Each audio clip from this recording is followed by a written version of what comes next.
यानंतरची बातमी बारामतीतून। बारामती तालुक्यातील मेडद गावात असलेल्या शरयू मोटर्सवर पोलिसांनी सोमवारी रात्री सर्च ऑपरेशन राबवलं। या सर्च ऑपरेशनचं सीसीटीव्ही फुटेज आता बाहेर आलंय।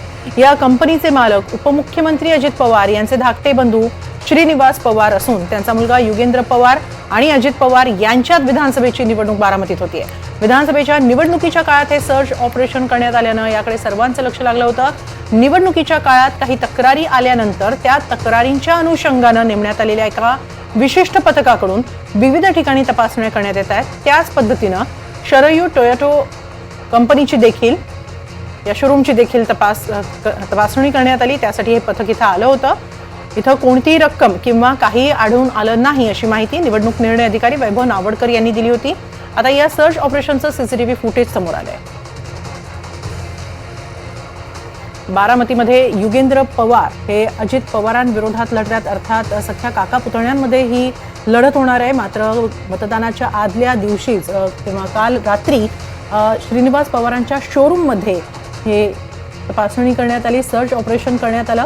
शरयू मोटर्समध्ये सर्च ऑपरेशनचं हे सीसीटीव्ही फुटेज आता समोर आलेलं आहे। काही ठराविक तक्रारी आल्यानंतर त्या तक्रारींच्या अनुषंगानं या पथकानं हे सर्च ऑपरेशन केलेलं आहे।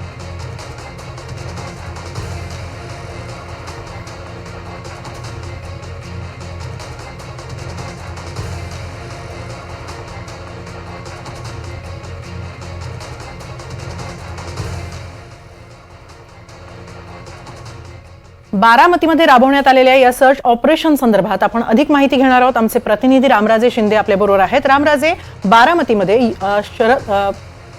अजित पवारांचे धाकटे बंधू श्रीनिवास पवार यांच्याच या कंपनीमध्ये, त्या शोरूममध्ये हे सर्च ऑपरेशन राबवण्यात आलेलं आहे। काय अधिक माहिती मिळते याबद्दल?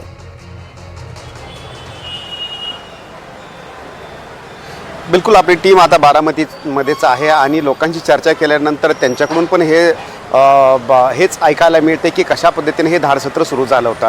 परंतु हे एक राजकीय संघर्ष, त्याचा आता रूपांतर धाडसत्रामध्ये झालेला आहे हे पाहायला मिळते। रात्रीची ही घटना आहे, त्यानंतर आज व्हिडिओ जारी केलेले आहेत। श्रीनिवास पवार यांनी सांगितलेलं आहे की आमचे बंधू आता सध्या भाजपसोबत आहेत आणि त्यामुळे भाजप जे करते ते आता त्यांनी करायला सुरुवात केलेली आहे। त्यामुळे एक थेट अजित पवार यांच्यावरच ही टीका आहे आणि संकेत दिले जात आहेत की अजित पवार यांनीच हे धाडसत्र करायला लावलेलं आहे का। त्यामुळे उद्या मतदान आहे आणि मतदानाच्या अगोदरच हे संपूर्ण धाडसत्र आणि आरोप प्रत्यारोप बारामतीमधून सुरू झालेला आहे। काका पुतण्याचा वाद जो आहे तो आता वाढत गेलेला आहे आणि श्रीनिवास पवार यांनी हे संपूर्ण सीसीटीव्हीचे फुटेज पण दाखवलेलं आहे। निवडणूक अधिकाऱ्यांनी पण सांगितलेलं आहे की सध्या काही यामध्ये मिळालेलं नाहीये, परंतु संशय आला होता निवडणूक आयोगाकडे, तक्रार आली होती। आता श्रीनिवास पवार यांनी सांगितलं की तक्रार कोणाची आली होती आणि कशा पद्धतीने आली होती त्याची सुद्धा माहिती मागितलेली आहे, परंतु निवडणूक अधिकाऱ्यांनी अद्याप कोणतीही माहिती दिलेली नाही। त्यामुळे संघर्ष जो आहे तो वाढत गेलेला आहे आणि यामध्ये निवडणूक आयोगाची सुद्धा आता